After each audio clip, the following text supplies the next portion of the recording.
नमस्कार साथियों, स्वागत है सभी का हमारे चैनल द एस्पिरेंट में। आज हम अपने नए टॉपिक प्रस्तावना के साथ शुरुआत करेंगे। ठीक है दोस्तों, तो सभी को पसंद आए तो लाइक करें, सब्सक्राइब करें, शेयर करें और नई वीडियो के लिए बेल आइकन को प्रेस करें। ठीक है दोस्तों, चलते हैं अपने टॉपिक प्रस्तावना पर। पढ़ेंगे दोस्तों प्रस्तावना, अति महत्वपूर्ण टॉपिक है प्रस्तावना। दोस्तों चलते हैं। तो जो प्रस्तावना है दोस्तों, वो अपने पढ़ा था कि जो उद्देश्य प्रस्ताव लाया था अपने जवाहरलाल नेहरू द्वारा 13 दिसंबर 1946 को, उसके तहत अपने प्रस्तावना को शामिल किया, अर्थात प्रस्तावना को पारित किया, उसके साथ साथ शामिल किया संविधान में। ठीक है दोस्तों, इसको 22 जनवरी जो 1947 है उसको सर्वसम्मति तथा सबकी सहमति से पारित किया गया दोस्तों।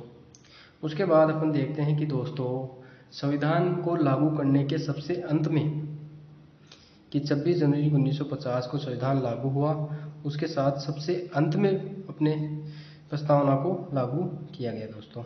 ठीक है, आगे चलते हैं। आगे है दोस्तों कि प्रस्तावना संविधान का प्रारंभिक भाग है, लेकिन यहाँ पे दोस्तों इसको सबसे अंत में लागू किया है दोस्तों। और इसके तहत संविधान के आदर्श, उद्देश्य और लक्ष्य शामिल है दोस्तों कि संविधान का उद्देश्य क्या है, इसका लक्ष्य क्या है दोस्तों। ठीक है, प्रस्तावना के बारे में जानते हैं दोस्तों। हम भारत के लोग अर्थात हम की भावना यहाँ पे दिखाई दे रही है दोस्तों कि हमारा जो भारत देश है वो मिलजुल कर रहेगा, एक रहेगा। एकता की भावना है दोस्तों कि हम भारत के लोग भारत को एक संपूर्ण प्रभुत्व के बारे में जानेंगे दोस्तों। तो संपूर्ण प्रभुत्व है दोस्तों अपने है संपूर्ण प्रभुत्व संपन्न।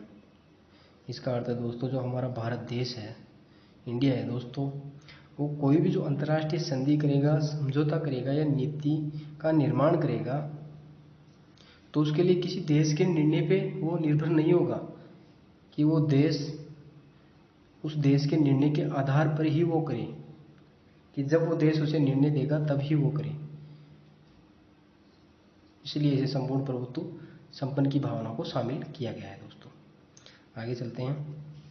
आगे है दोस्तों संपूर्ण प्रभुत्व संपन्न समाजवादी का अर्थ है दोस्तों कि समाज के जो सैद्धांतिक जो लक्ष्य है वो है कि हर व्यक्ति को जो उसकी जीवन की आवश्यकताएं हैं उनका समान लाभ प्राप्त होगा तथा समाज में उपस्थित सभी लोगों के लिए व्यवस्था दी गई है दोस्तों। इसलिए इसे समाजवादी का नाम दिया गया है। आगे चलते हैं दोस्तों। आगे है धर्मनिरपेक्ष और लोकतांत्रिक गणराज्य बनाने के लिए। धर्मनिरपेक्ष का अर्थ है दोस्तों कि भारत के लिए कोई एक सिंगल धर्म नहीं होगा, कि वो एक सिंगल धर्म को ही मान्यता देगा। ठीक है दोस्तों, कि भारत में हिंदू है, मुस्लिम है, सिख है, ईसाई है, इसीलिए तो भारत को अपन विविधता में एकता वाला देश कहते हैं। ठीक है दोस्तों, आगे है लोकतांत्रिक का अर्थ है दोस्तों कि भारत में लोकतांत्रिक व्यवस्था को अपनाया गया है, जिसमें जनता द्वारा जो चुने हुए प्रतिनिधि हैं वो हमारे यहाँ शासन का संचालन करेंगे। एक तरह से जनता का ही शासन हुआ ये। ठीक है, और गणराज्य का अर्थ है कि गणतांत्रिक, अर्थात हमारे जो राष्ट्रपति का पद है दोस्तों वो गणतांत्रिक है, अर्थात वो वंशानुगत नहीं है। इसके तहत जो राष्ट्रपति है वो निर्वाचित होता है। ठीक है दोस्तों, निर्वाचित होता है, और इसमें किसी भी धर्म के लिए नहीं है कि कोई भी धर्म, कोई भी जाति, किसी भी समाज का व्यक्ति राष्ट्रपति का चुनाव लड़ सकता है दोस्तों। ठीक है, आगे देखते हैं दोस्तों। आगे है अपने गणराज्य बनाने के लिए और इसके समस्त नागरिकों को सामाजिक, आर्थिक और राजनीतिक न्याय, ये अपन आगे देखेंगे। विचार का अर्थ है दोस्तों कि कोई भी व्यक्ति अपना विचार प्रकट कर सकता है मौखिक रूप से भी कर सकता है और लिखित रूप से भी कर सकता है दोस्तों। ठीक है, आगे चलते हैं। आगे दोस्तों विचार अभिव्यक्ति देख लिया था आपने। धर्म, धर्म का अर्थ दोस्तों कि कोई भी व्यक्ति जो भारत का नागरिक है वो किसी भी धर्म को अपने अंतर्मन में मान सकता है, किसी धर्म को धारण कर सकता है, किसी भी धर्म को। इसमें जो मौलिक अधिकार है दोस्तों उसमें भी यह व्यवस्था दी गई है। जो अपना अगला टॉपिक आएगा वो मौलिक अधिकार से संबंधित होगा। ठीक है दोस्तों, यहाँ दोस्तों 25 से 28 जो अनुच्छेद है उसमें हमारे धर्म से संबंधित अनुच्छेदों के बारे में धर्म से संबंधित अनुच्छेद है ये, धर्म से संबंधित जो प्रावधान है उनके बारे में दिया हुआ है। ठीक है दोस्तों, आगे देखते हैं। विचार व्यक्ति धर्म विश्वास, अर्थात किसी भी भगवान को अपन किसी भी भगवान पे विश्वास कर सकते हैं, मान सकते हैं। उपासना का अर्थ है उसकी पूजा पाठ कर सकते हैं उसकी। ठीक है दोस्तों, आगे देखते हैं। विश्वास उपासना की स्वतंत्रता और अवसर की समता प्राप्त कराने के लिए तथा व्यक्ति की गरिमा और राष्ट्र की एकता तथा राष्ट्र एकता की भावना में विश्वास रखेगा। और अखंडता का अर्थ यही है कि उसका खंडन नहीं होना चाहिए, अर्थात भारत राज्य में उपस्थित जो भी राज्य हैं वो भारत के संघ से अलग नहीं हो सकते, अर्थात उन्हें एक संघ में रहना होगा। ठीक है दोस्तों, आगे देखते हैं। अखंडता सुनिश्चित कराने वाली बंधुता का अर्थ है कि भाईचारे की भावना बंधुता बढ़ाने के लिए दृढ़ संकल्पित होकर अपनी इस संविधान सभा में आज 26 नवंबर 1949 को मिति मार्क्सिस विक्रम संवत 2006 को इस संविधान को अंगीकृत का अर्थ दोस्तों स्वीकार करना, और अधिनियमित का अर्थ है दोस्तों पारित करना, और आत्मर्पित का अर्थ है दोस्तों हृदय से सम्मान देना, कि हृदय में समाहित करना इसको, संविधान को आत्मर्पित करते हैं। यह है हमारी प्रस्तावना दोस्तों। आगे चलते हैं, आगे देखते हैं। और आगे है दोस्तों कि प्रस्तावना में जो संविधान संशोधन करते हैं अपन, वो है अनुच्छेद 368 की प्रक्रिया, जो अपन आगे देखेंगे। ठीक है दोस्तों, इसके बारे में कुछ बता दो आपको। इसका जो पहला है वो है सामान्य बहुमत है, और जो दूसरा है वो है अपने विशेष बहुमत के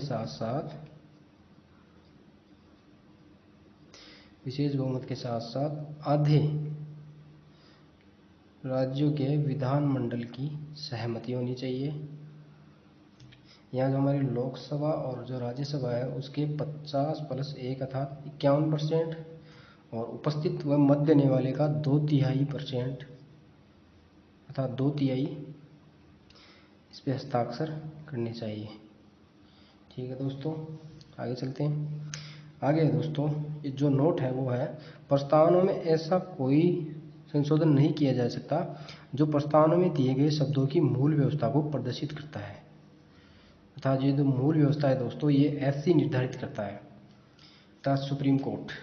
ठीक है, तो ऐसा कोई भी संशोधन नहीं किया जाएगा जो उसकी मूल व्यवस्था को प्रदर्शित करेगा।